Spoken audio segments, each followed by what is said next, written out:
All right, welcome to the Young Turks Thanksgiving special / spectacular. Ooh. Okay, what are we doing here, Anna? Well, we wanted to make sure that we had some programming for you guys while we are on break, as most people are for Thanksgiving. But we also wanted to use this as an opportunity to thank our viewers. Since it is Thanksgiving, we're super thankful for you guys because you give us the opportunity to do what we love. You give us the opportunity to call out politicians and their hypocrisy, the media and their hypocrisy. And so we're so grateful for you. And we're gonna show you some of those clips throughout this show where we call that out. But you know me, I'm the corniest man in America. So Yes. I'm so thankful for you guys. You've made everything possible. We're absolutely nothing without you. So I love you for it. Now the first clip is going to be Anna on Chris Cuomo's show. She debated a Republican who she thought looked like a thumb with a face on it. Let's watch. Anna Kasparian was on Chris Cuomo last night, and she took issue with some of the way another guest on the show was presenting the impeachment inquiry, some of the right-wing talking points that he was spreading.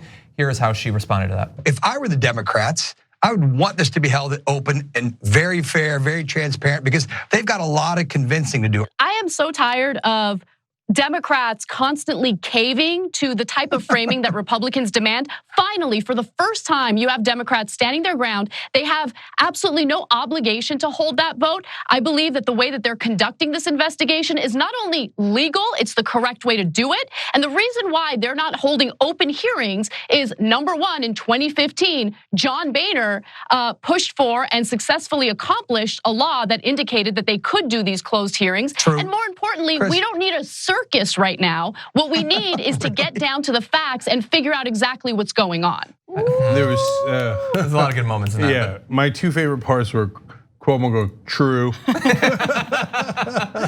It's the opposite Trump. What does Trump do? Fake, lies. What was the one? He would lean into wrong. That's what it was during the debates. Wrong. No, Anna, you're the puppet. Okay, so my second favorite part was when she popped that guy's knee out. She's like, bam, like, oh, God damn, yeah, man. And when she's like, waiter, receipts, please. Well, and also one of the points that he makes, this is a general thing whenever you watch interviews like this, when he's like, if I were the Democrats, I would just discount everything that comes after that, because the last thing he wants to do is give the Democrats advice. Meghan McCain always tries to play that, like, I think what they should do is this. They should jump through these hoops that I will lay out. I will never support them even if they did that, but it would be convenient for me as a right winger if they were to do what I say. My favorite is when they give us electoral strategy. I think you should pick the weakest Democrat, the one that no one really likes and is polling at 2%. Yeah. That's why Trump is tweeting at Joe Biden like, I hope to see you in the general, sir. Like, all right, well, now we know who we probably shouldn't elect. Yeah, and also, so the reason that he goes into, here's what I would do if I were the Democrats, is because he doesn't want to talk too much about what's being done right now, because although he's there to imply that there's something nefarious about it, he knows, as she knows, that these were rules that were set up under John Boehner. The process is going forth in pretty much the same way it was back in the 90s. They're doing some initial fact-finding interviews, of which we have, let's be honest, we have a lot of information about what's going on in those rooms regardless. The Republicans have even more because they have dozens of their members who are serving on those committees, and they're there for all of those interviews. They want you to forget that, but it's true. So you can't actually take issue with the process on specific substantive grounds. You can only talk vaguely in circles around the process. Yeah. And really fast on that, one of the things that I loved about this is we know that the Matt Gaetz, the brovasion of the rooms was a big stunt, that's all it was. But AOC pointed out one particular way that it was really a pathetic stunt. Ryan J. Riley had reported that Fox News reports that some Republican members, quote, asked to be arrested during that. And so she said there have been many aspects of the GOP's little flash mob that have relied on mountains of entitlement and privilege, but them asking the police to be arrested is just, well, let's just say my community would find it hard to understand why anyone would ask to be arrested. But we know why they want to, so that then he could come out and say, I was thrown in the slammer for just trying to find out what's going on. Yeah. Yeah, it's wonderfully said. So I decided next time I'm debating a Republican on TV, I'm going to flip it on them. So, if I were the Democrats, I would just surrender, they usually say, along the lines of John, what John was saying. I'm going to flip it on them. If I was the Republicans, I wouldn't support a criminal president, but I guess you went in a different direction. So I find that to be a little bit more egregious than some obscure process thing that you're complaining about that isn't even true, as Anna pointed out. Just ask them if they're scared. Just that, like, are you scared? But say it like that. If I were a Republican, I'd be scared. Okay, we got to get you on Cuomo now. But there is more of Anna's appearance. Here she is. Chris, guess what? Jeff Toobin, okay, our colleague on the show previous, on Anderson's show, said, most of this stuff is hearsay based on top of hearsay. Okay, you know it. You're a lawyer. This is not a trial. It's not a legal process. Chris, you're a lawyer. Would you take hearsay upon hearsay? Come on, you have listen. members of Trump's administration testifying against him, you have a US ambassador, Bill Taylor, under Trump's administration testifying that there was quid pro quo. Right. You have It's hearsay Donald based on Trump's hearsay. chief of It's not staff, hearsay Mick based on hearsay in Mulvaney, every case. You know it specifically is. saying Not in there's every quid case. pro quo. We do quid pro quo all the time. I mean, you have members of his own administration saying it, and then Chris, you you're have better than Donald this. Trump Hold on a second. constantly Dave, don't intimidating make it about me individuals being who are good or coming bad. forward. Chris, you know that you would not bring a case based on hearsay. You would not proceed forward with a case based on hearsay. How is it hersay if Bill Taylor? Are text messages Hold on, hearsay? can I- yeah, Are text messages are not between hearsay. Bill Taylor and Gordon Sondland had conversations.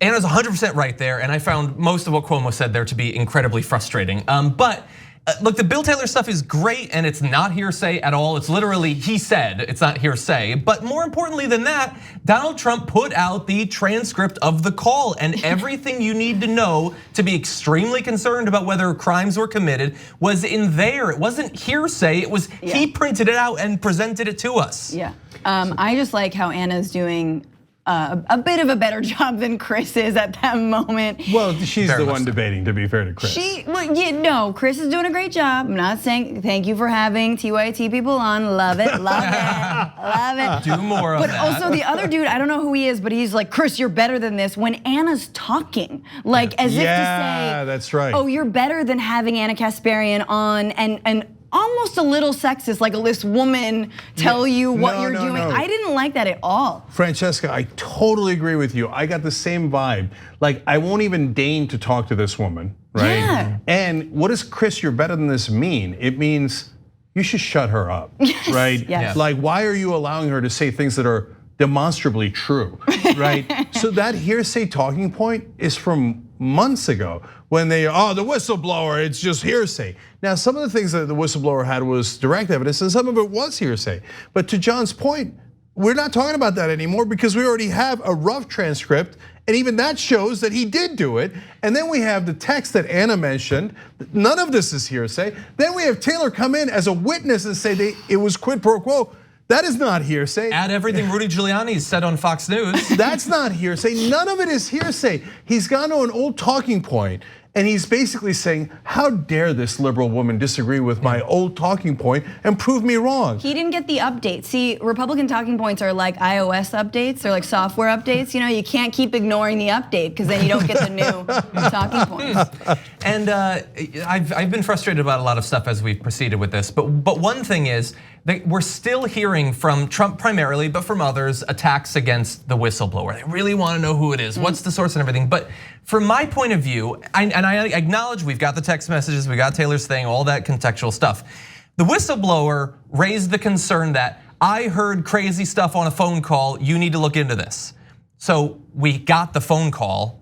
What do we care what the whistleblower told us to look into it, so we're looking into it, we got it. It would be great for him to come and say, yeah, I was really concerned about the phone call, and you can literally look at it, it was really bad. But I don't get why we're still focusing so much on the whistleblower. We have primary source material that indicates a criminal quid pro quo. I think that when you have a guest, and I mean, I get and I like that there are, sort of left and right debates on programs like Cuomo's. I think that's important, but when someone goes on to television, and I've like PBS is actually a good example. Like we always talk about, cable news, but like PBS and NPR are super guilty of doing these things too, which is both siding something. They'll have people on who continually lie. Yeah. They're lying about the facts. So then as the media, what do? I mean, it's the Kellyanne Conway syndrome. It's like, do we continually invite this perpetual liar back on or not? And I feel like at some point we have to just let him go. Yeah. Just not put him on television anymore if you're gonna continue to lie.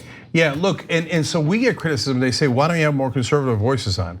What am I gonna have a guy, look, you find me honest conservatives, and I do have them on. John Ziegler, don't agree with him at all. And we've had wonderful, hilarious shouting matches, right? But he's an honest conservative. He genuinely believes the things that he says, whether you agree or disagree. And I can name you a couple of others. In fact, Hilton from Fox News, honest conservative. I've had him on, and sometimes we actually wind up agreeing when we're having an honest conversation. But 90% of the people that go on cable news to defend Trump, or just even Republican talking points, are purposely dishonest. Right. So that we don't have them on, and the mainstream media goes, why don't you even it out by having some liars on too? Obviously I agree. Like today on the Damage Report, I had an activist start a nonprofit around autism. I did not feel any sort of need to add on someone who feels like we should be funding autism research less. I don't know what that would have added. But obviously I don't think that the network is requiring that sort of balance. Because they think that it gets you to the truth. They do it because it's an investment over a long period of time that has resulted in the right wing respecting CNN. No, it hasn't. It hasn't worked at all. So why are you doing it? It's a complete waste of time. They don't care about you. They hate you. They think that you're fake news. Yeah. I understand. They have political pressure, they have economic pressure, they have media pressure, and a culture of groupthink, in my opinion. But again, look, I get that we have a self-interest here. We kidded around about it earlier, but you have to give Cuomo and CNN a lot of credit because it's a very rare show that bothers to have an actual progressive on. That's true. Against these guys. Normally it's one of those guys who blah, blah, blah, and like a meek Democrat going, sorry, right? Yeah. So this is much more preferable to that, which is 98% of cable news. Love you, Chris. Yeah. Love you, Chris. It was fun. And annihilation is always fun. That's hilarious. Thanks for watching The Young Turks, really appreciate it. Another way to show support is through YouTube memberships. You'll get to interact with us more. There's live chat emojis, badges. You've got emojis of me, Anna, John, JR. So those are super fun. But you also get playback of our exclusive member-only shows and specials right after they air. So all of that, all you gotta do is click that join button right underneath the video. Thank you.